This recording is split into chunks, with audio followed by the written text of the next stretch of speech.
it sounds like a reasonable price if what he's saying is true. The reality is, it probably isn't true.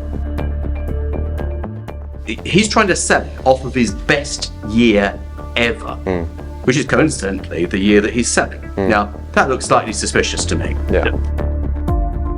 Are you doing this yourself, or do you have an accountant doing it? I've only brought my accountant in like literally 2 days ago. Because this is really a job for someone whose job it is to do this sort of thing. Yeah. Because if this isn't being done correctly, once you own the company, that liability is yours. So Patrick, you found a business to buy and you want the honest truth on that business. Tell us all about it. I've got an opportunity to buy a group of businesses, to acquire a group of businesses which is made up of a parent company, a manufacturing company which sits below that, and an architectural business. They specialise in the design and manufacture of medical grade fire doors. The business is located in Barnsley, which is about 40 miles away from where I live. I've been to the business, I've met all the staff, I've met the seller themselves, I've had a walk around and a tour. You said there's a group of companies. Yeah. What are the headline figures of each of the companies? The accounts, because it's the three businesses, he then creates the consolidated figures at the end of the year. So I'll give you the most recent. So the turnover for the year end 2024 was just under 1.8 million, with an EBITDA of 781, an operating profit of 682, and then a net profit post-tax of 664. 2023, 999,000, EBITDA of 445, operating profit of 398, and a net profit post-tax of 398 as well. So are you saying then that the year he's selling, it's jumped from 999 to... Well, 1.8, so it's almost doubled. So it's doubled in the year that he's selling? Yeah. According to the consolidated statements, yes. One thing I have stumbled across and racked my brains is that the accounts and profitability doesn't seem to tally up with the consolidated statements. So the accounts are being generated by an accountant, and the consolidated statements are being generated by an external company. Now, there is no correlation between the two. The reason why I've done some digging is that the reason why there's no correlation between the two is because the accountant has deliberately driven down the profits to reduce the tax. So I asked, where's it being hidden? And in the cost of sale, there's been some joint venture provisions and management charges put in cost of sale, which allegedly has been used to reduce the tax. Now, I'm not an accountant. I can only go off what I've been told. Therefore, I kicked it back to his accountant and said, rather than me filling out these boxes, why don't you fill it out and give it to me, and I'll have my accountant verify it. Yep. So we're in that awkward moment of getting it verified and finding out if what they've put in cost of sale is legit. Yeah, so you're saying they're putting through management charges to reduce the profit, but are they genuine management charges? Because if it's just on paper, then that's not good enough, is it? That won't work. I think as well, and it's something to consider, obviously a manufacturing business, and sellers seem to do this a lot where they, and you understand it, when they own the business, they want to pay as little tax as possible. It's almost like the worst thing they can do if they want to sell the business. Precisely. In essence, and I know it sounds odd, but they want to pay almost as much corporation tax as possible to maximise their sale price. Correct. Because the big challenge, I don't know the difference between the consolidated figures he's telling you and what the actual accounts that they've filed with HMRC are. Well, the turnover correlates, but the profits don't. It's quite significant. So the one challenge you could have is you're going to go to a lender and they're going to say, look, they might have tons of assets, they might have loads of big machinery if it's manufacturing that you can get finance on, and the lender will go, oh, that looks really interesting. Well, tick one in the box, there's something to secure it against. Yeah. But then secondly, can the company afford the payments and the interest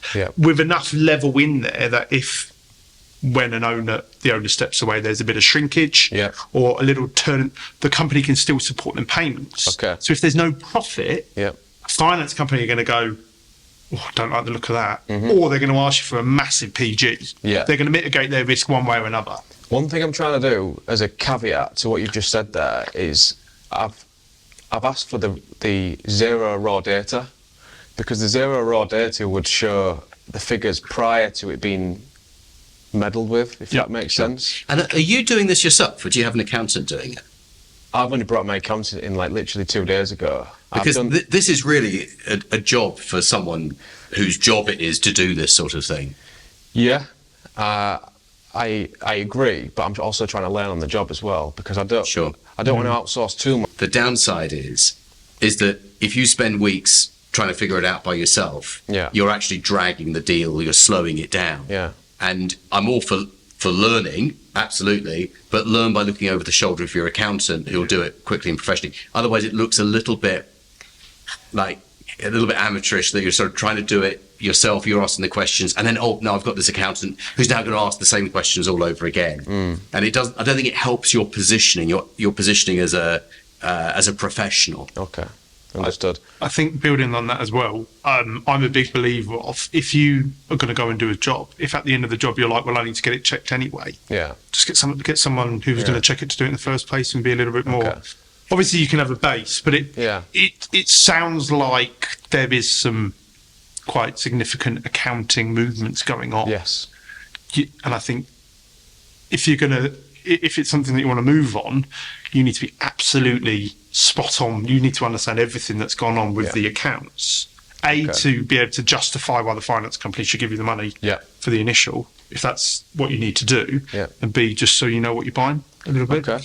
And is he trying to sell it off of the back of this profit that isn't on paper, but he says is actually there? Yes. Or is he trying to sell it off of the back of the accounts that he signed off and filed at Company's House? Well, no, not the ones at Company's House. He's created adjusted figures, and he's trying to sell on the adjusted figures. That word seems to be cropping up a lot. Because So he's saying, look, these accounts are the ones with HMRC, and I paid little or no tax on these, but I want you to completely ignore those, and I want you to focus on this set of unofficial accounts that we prepared over here.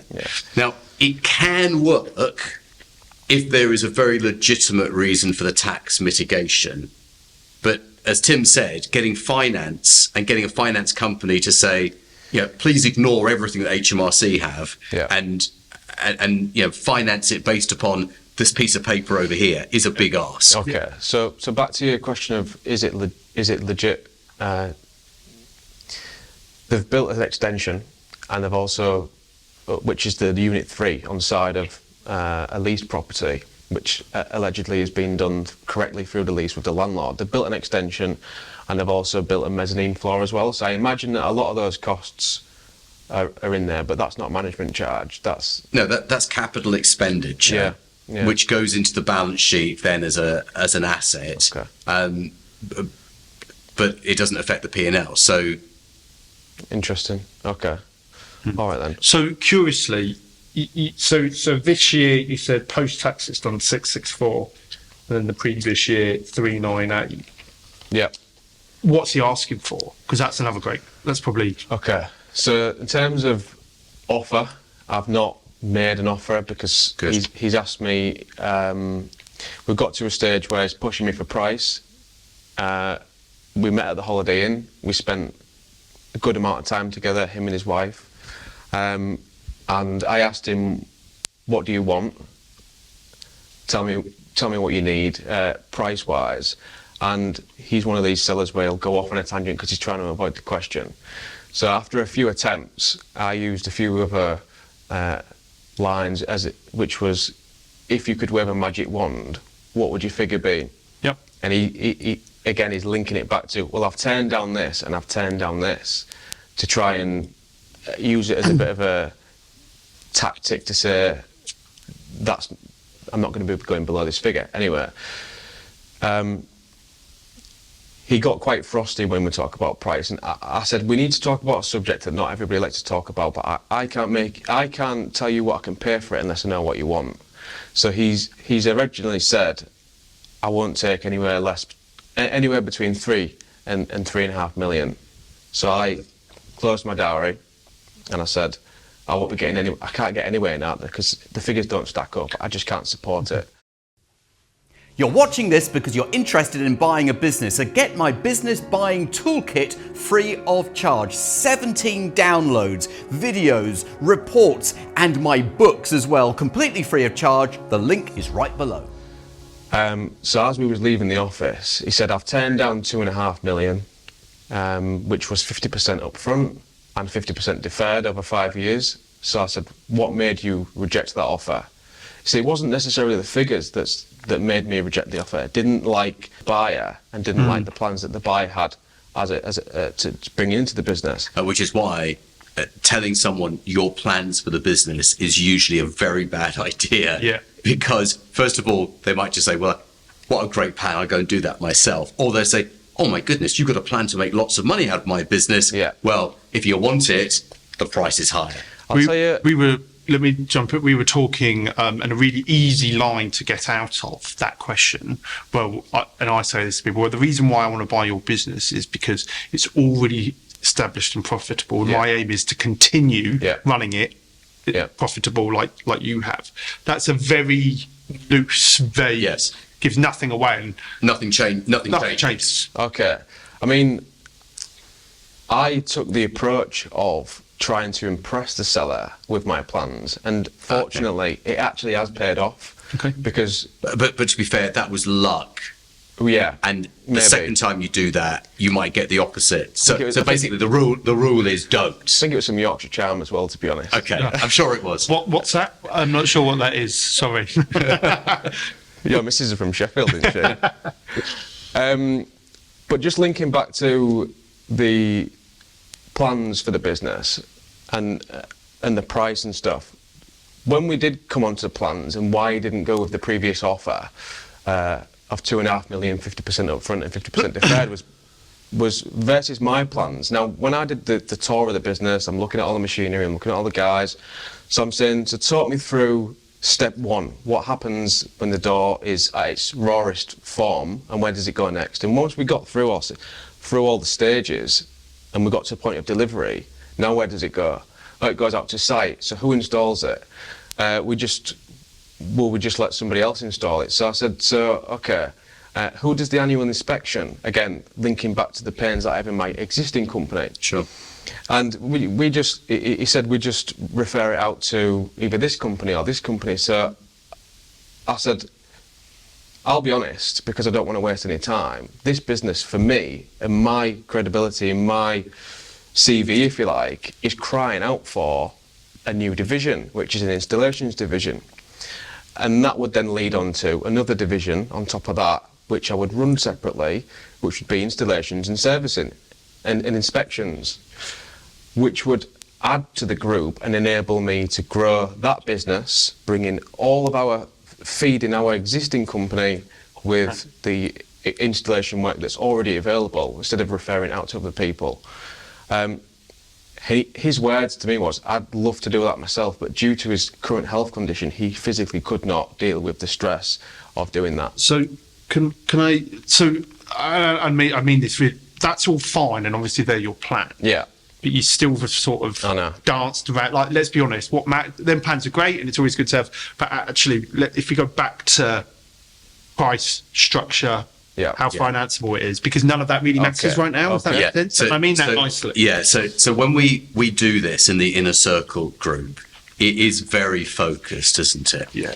Because it's very easy when you've been looking at a business for a while to get bought into the person's background, their history, the story, plans for the future, and all of these things, where that is all kind of a little bit fluffy around the edges, and we need to get straight into, look, this is what he wants. What do you think it's worth? And is there a way to get to the value that will do the deal? And I guarantee you as well, he'll say all of this and he'll talk about legacy and all of that stuff. As soon as you buy that business, he'll be sat in Brazil sipping a cocktail on the beach, and as long as you pay him his deferred on time, you'll probably never hear from him again. Right. He might. Do you know what I mean? He'll never send a Christmas card to the staff, even though the staff are the most amazing thing when he's selling you the business. Yeah. So you said figures. You told us a few times what he won't accept. So did you end up at figure?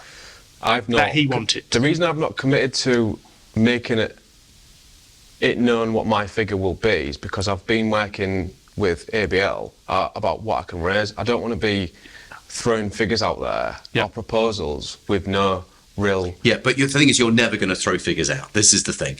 You want to find out what he needs, and whatever number he says is always going to be too much. Yeah. All right? This is just the start of the negotiation. Yeah. Just like if it was around the other way, and you said a number that you're willing to pay, I can tell you whatever figure you say, he'll say it's too little. That's why I didn't do that. I mean, I've learned that from the course. Yeah, absolutely.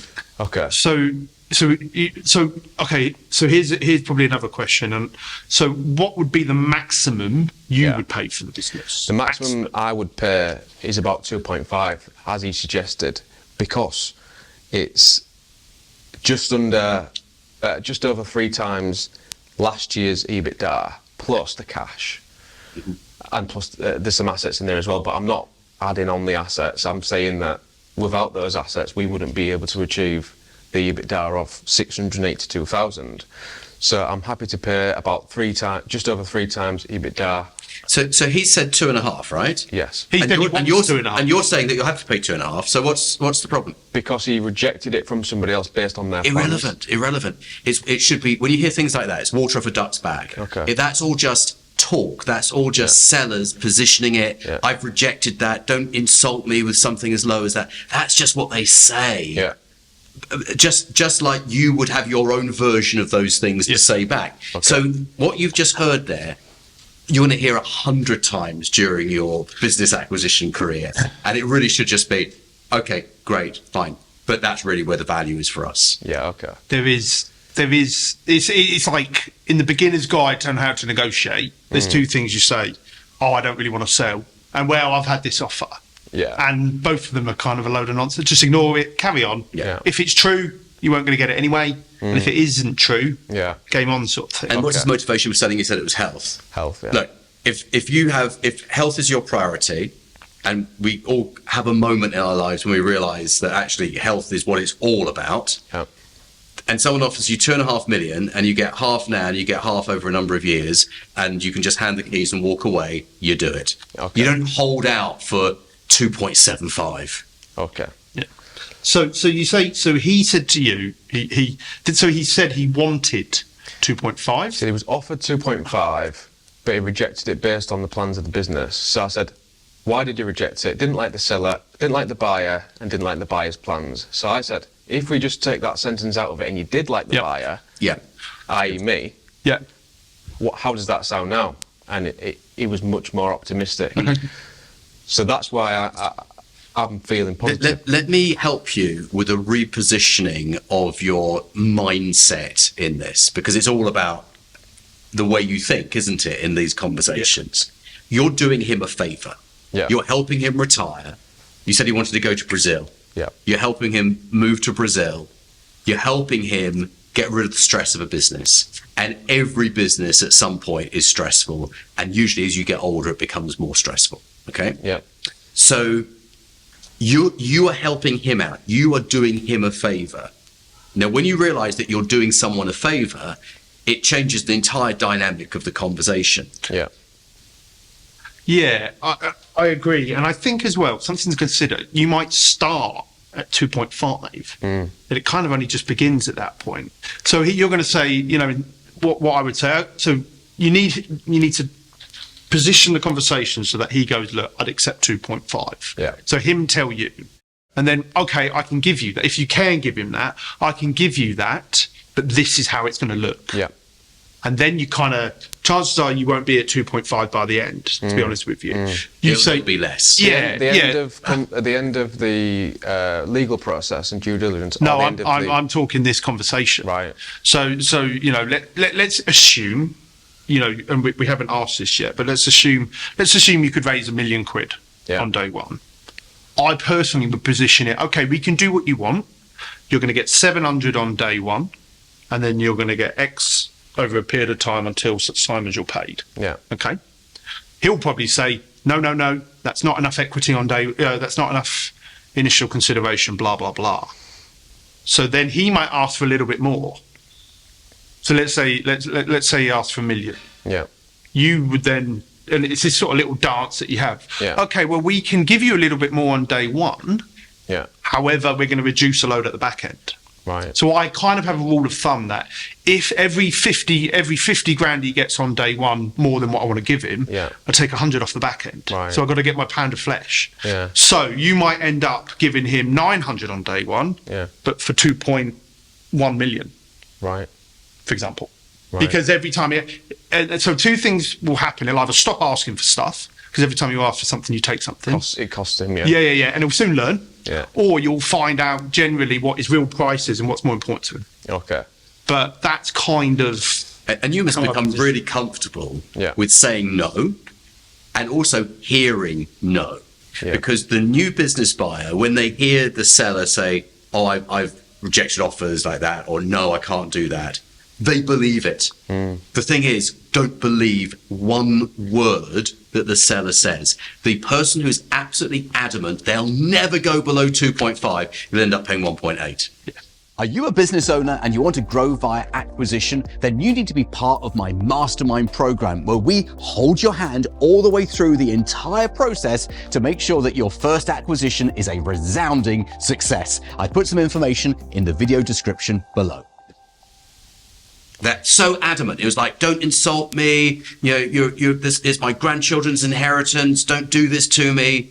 And then ultimately they'll drop. It's just a positioning tactic. Right. Okay. Yeah. Would you use the figures as a tool to do that? Or absolutely. Yeah. Because he's trying to sell it off of his best year ever, which is coincidentally the year that he's selling. Now, that looks slightly suspicious to me. Yeah. So you're selling on your best year ever. Interesting. I would be looking at an average of the last 3 years. Yeah. Because you say, look, one swallow doesn't make a summer. You know that expression? I do, yeah. Yeah. So one great year doesn't mean that next year is going to be great as well. It might go back to the year before. And I think on that as well, that it opens up the door as well. The variances in the year opens up the door for having a more performance-related structure rather than a fixed price structure, which is always nice. Yeah. You can promise them the world if a company does X, which is quite a low-risk way of buying it. So inconsistencies are your best friend. Yeah. Really leverage them. Okay. I think as well, when you're speaking to him about initial consideration, I imagine there's only 4, and I'd say this to him, there were 4 or 5 lenders that anyone buying your company would use, same group of lenders for this type of business. Yeah. Everyone will go to the same lender. You're just selling it to a different person. Yeah. So they're all going to say the same thing. Yeah. You've shot yourself in the foot. So you've got 2 choices. You can either work on a bit of a creative structure with me, or you can spend the next 3 years running that business and paying as much corp tax as possible. Okay. They're your choices. And anyone else speaking to you, unless they're a cash buyer, is going to have that problem. And if they're a cash buyer, they're going to hammer you on price. Right. And quite frankly, a cash buyer who's going to put £2.5 million into buying one business is probably someone who has a net worth of 10 million, 15 million, because if your net worth is 2.5, you're not going to put 2.5 million into buying a business. You're not going to empty your bank account to buy a business. Yeah. So therefore, we've got someone who is a multi-millionaire investing 2.5 million. Yeah. Now, multi-millionaires with 2.5 million cash to invest are probably going to put that into AI.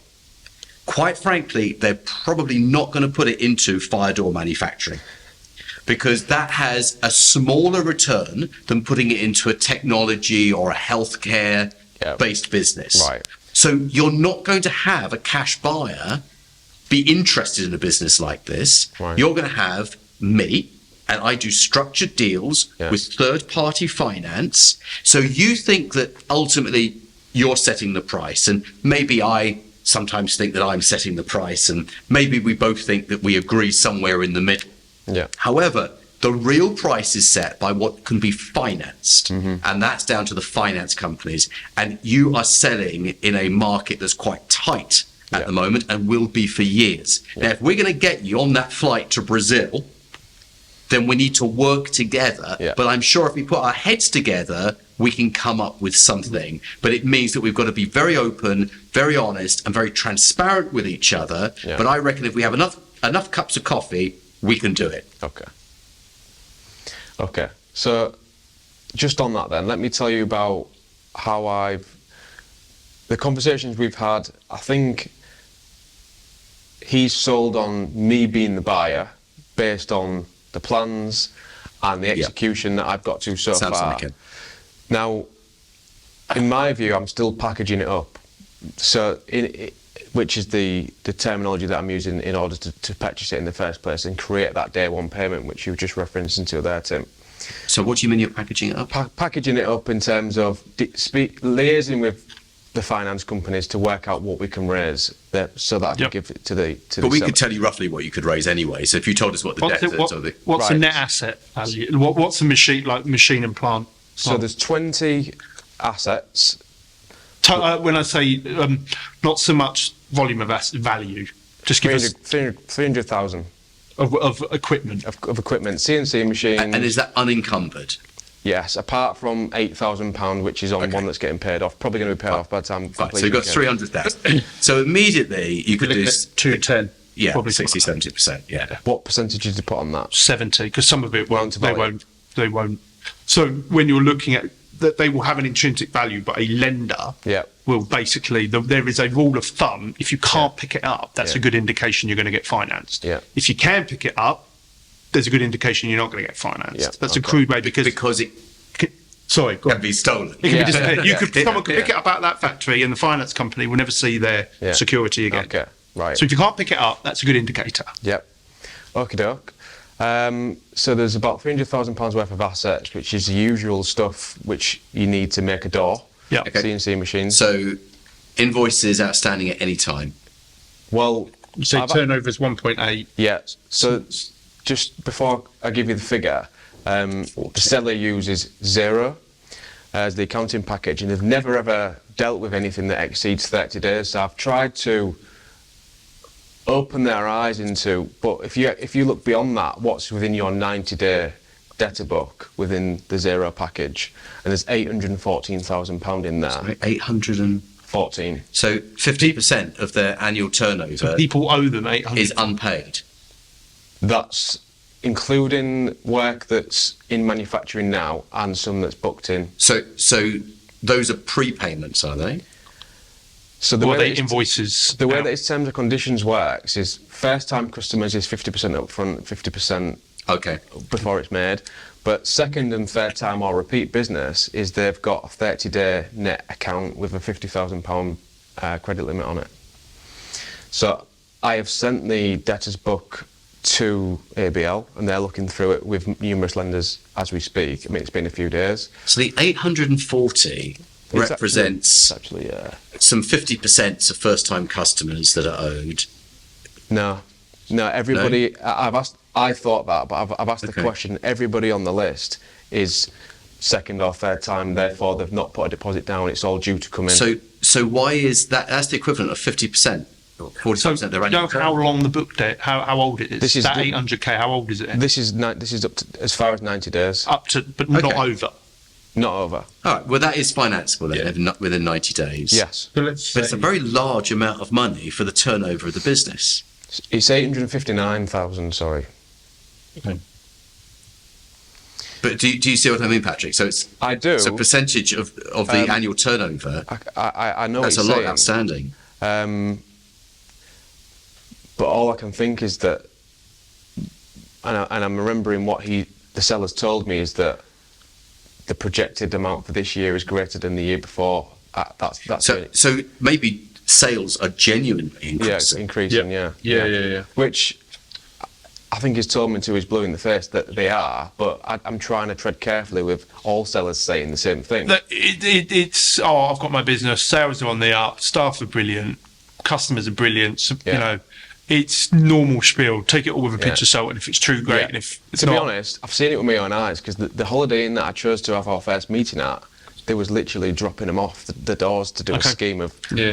So I chose that location by chance, and so you could get a really good percentage on that. Correct. Yeah. I've added. Hopefully. I've added the machinery up, the book debt, and then that big chunk, and then taken off the percentage, because some of it will be guaranteed, some of it will be discarded by lenders because they credit check the debtors. Yeah, and some machinery will be downvalued. It's pretty normal, and mistakes I made when I first started out was I would be like, oh well, they'll definitely give me 80% of everything. Yeah, and it's more like they'll probably give you 80% of half, and then 70% of the rest. Okay. So I've been a little conservative. So you'd be looking around 850 on them.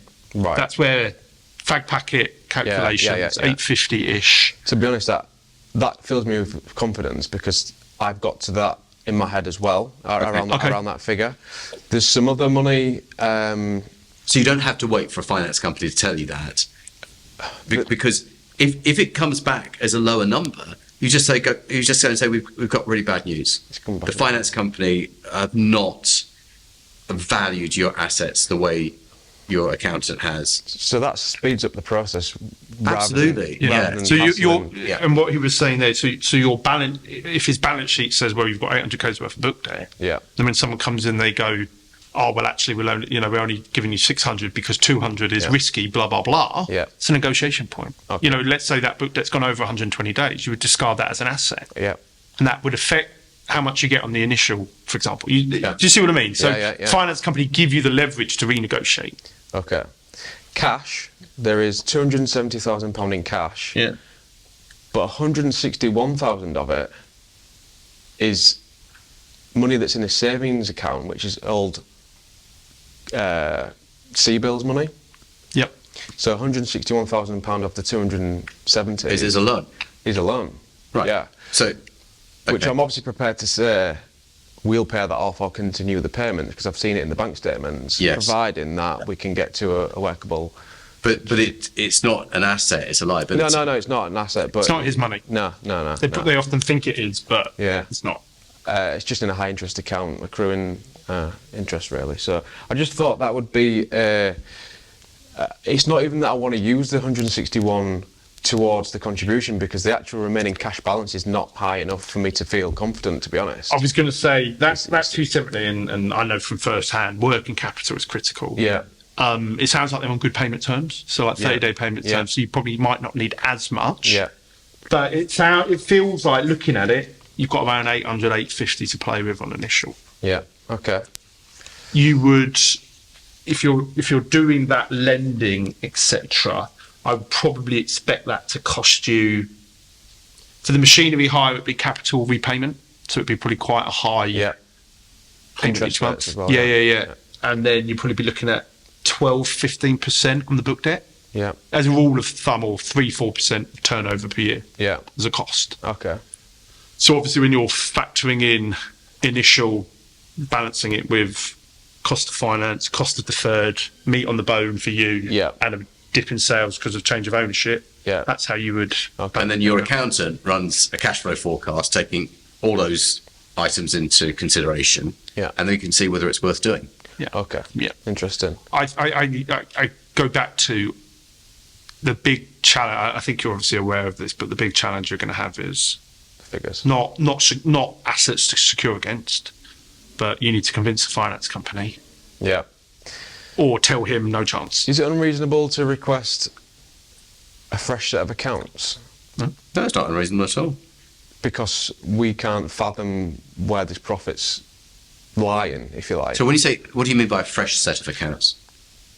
The current set is obviously the set that's been adjusted to reflect in the corporation tax that's due. So if I asked for a fresh set that was going to show the original profitability and then present those to the finance lender, would that make more sense? I think it would. It's impossible to know what a finance company will say, right? They'll say what they'll say. I think if it was me, I'd want to see it anyway. Yeah. Because you might structure the deferred payments based on, it does this, I'll pay you this kind of thing. That would be a really good. I think there's so much value in them providing you the figures. Yeah. But then you say, well, you gave me the figures, so do you not stand by the figures, kind of thing? Yeah. And you can then structure the deferred payments on a earn-out style or a little bit more in your favour. My concern would be that they've been putting through fake management charges to reduce the corporation tax. Is that what it sounds like? It's not what it sounds. It's not crossed my mind once, but I'm obviously taking it on board. Because the money's going somewhere, right? Yeah, there's £100,000 of emolument now and again to his personal account, so the money has been there. Sure. Okay, so the business made the cash. Yeah. But then it's been moved out. And is that as a loan? He takes a £99,000 dividend, but that's happened maybe 2 or 3 times throughout the year, so emolument, I'm not sure what it's been put against. Yeah, so they're not saying it's a dividend because they don't want to pay the tax on it at that point. Yeah. So there's some sort of advance on a dividend.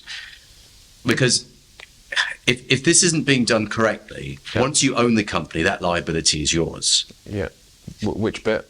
Well, any liability is yours. Yeah. So if they've been fiddling corporation tax and there's an inquiry into the company's corporation tax, that becomes the responsibility of the new buyer. Yes. Now, your sale and purchase agreement will have indemnities, tax indemnities in there. Okay.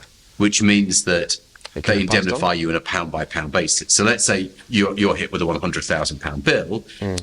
You have to pay that bill because the bill is to you. Yeah. You're the company that you own. Yeah. But then you can go and get it back from him. However, he's now in Brazil. That's the same. And he's spent it. So you're not going to get it back. Right. And you can take it out of the deferred. Yeah. But that isn't going to start, you know, that if people are coming after you here and here. Yeah. The cash is needed right there and then. Exactly. They're not going to care. Exactly. Okay. So there is that. I think it's one of these. It sounds like a reasonably nice, you know, it sounds like a reasonable price if what he's saying is true. But the reality is, it probably isn't true. Bits of it could be. I think it's been fattened. I can, in my experience, which is obviously nothing compared to your experience, I get the feeling that the figures have been fattened for sale, which you know, it's pretty normal. Sellers do that. But I think it's my job and the accountant's job to find out where it's been fattened and then take it back off, which leaves me with my reality. You need to get to the point very quickly where you understand exactly what's going on. Otherwise, you're just going to waste time and money. Yeah. And we don't want to be here in 6 months' time having a conversation about the same business. What I do notice generally with new deal makers is that they don't get to the point of getting in or out fast enough. And therefore, they either lose a good deal because it takes too long for them to figure out that it's a good deal, or they persist with a bad deal that should have been killed off in the first couple of weeks. Yeah. So, and it's just distracting. It means that you're not looking elsewhere because your time is being taken up. And time is money, especially if you're hiring an accountant to help you with things.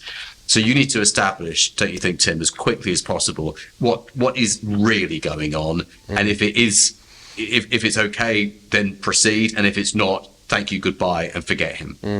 Yeah, funnily enough, I've started thinking, you know, set yourself a deadline of finding out what's going on. Yeah. If you know exactly what's going on, call him, say, look, we're coming to meet. We don't leave until we agree a deal, or we don't. And just stop. I kind of feel stop dancing around. It's too much dance. Either agree the terms or don't. Because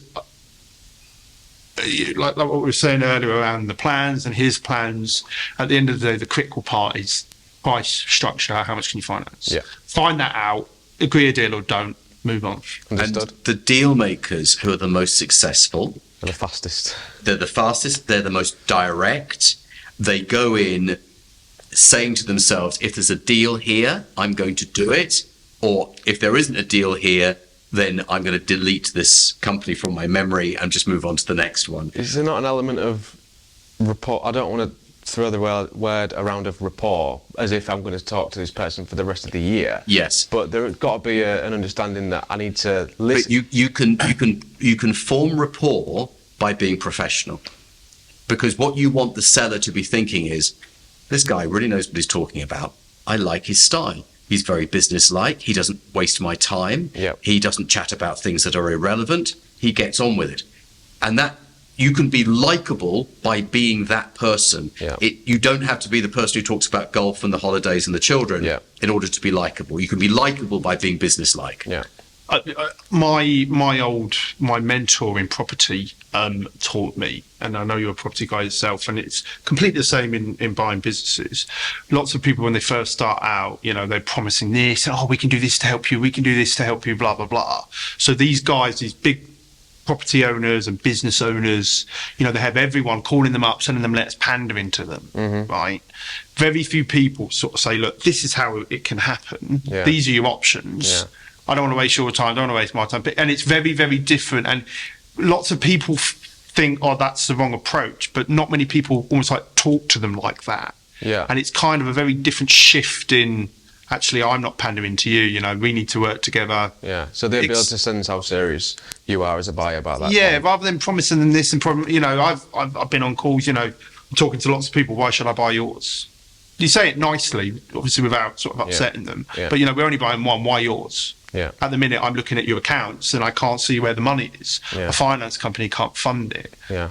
And I think this shift in approach that lots of people don't, not say I've obviously not heard your approach, but lots of new people seem to be like, oh, I can do this for you, I can do that. Because they want it. Yeah. And they want to win over the seller. But you win over a seller by being someone who can do a deal.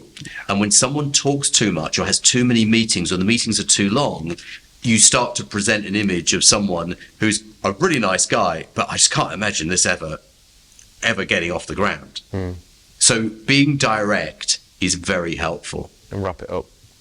So I've got my figure that I know will be the day one, potentially, and that will only be scrutinised once we've got a clear picture on what the accounts look like.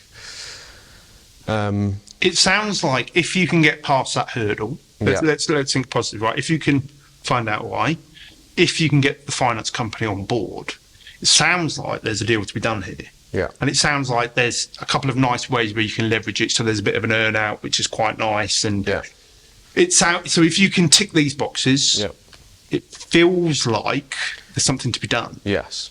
Which is a good thing. Yes, I'm on the same page. So just to, Tim, if you don't mind, when it comes to deferred, do you have a rule of thumb that you stick to of, say, operating profit? Is there a percentage of the operating profit that you would allocate to deferred or not? It's kind of like case by case, but when you think about it, let's say a company makes 100 grand, you've got to factor in your finance costs into that. So take that off. So let's say there's 100 grand a year profit. Let's say there's 80k left over. Yeah. Right. You obviously want to be paying yourself something. Yeah. And probably something reasonably significant. Let's assume, like worst case scenario, let's say there's a drop of 10% once you take over the business. So now you're at 70%. Okay. So realistically, I wouldn't really want to be giving them more than 35% of net profit. Yeah. Because the changes in the wind, you're sort of still protected then, and there's still something in there for you. Yeah. And finance companies will want that as well, because they want to know if things go a little bit south, they're still going to get paid without any problems. That will be something there. And deduct off those costs. So you could do just a blanket 30% of net, or you could do, for example, something like 50% of net after finance costs. Yeah, that's 50. Yeah, so that's what we always say. Yeah, 50%. Because you need to make some money, otherwise why are you doing it? Yeah. And you need that buffer if things change, and they will change. They might change just for a couple of months and then go back again, but things will change. Yeah. You don't want to give up all of your profit to finance, or and finance deferred is finance. Okay, brilliant. There's a few other bits in there which I've picked up on, but again,